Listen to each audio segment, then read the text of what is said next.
are trying to add the yogurt at too high a temperature.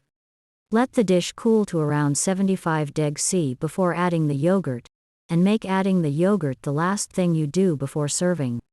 Yogurt is a mesh of denatured milk protein that traps the whey. When yogurt is overheated, those proteins tighten and squeeze out the extra whey. When the protein matrix is cut, it will also leak whey. To combat this, add a little starch. A little cornstarch mixed into the yogurt will prevent the yogurt proteins from overcoagulating. All heated yogurt sauces that I have seen include starch for this reason. I should also add that this problem occurs mostly with low-fat yogurt.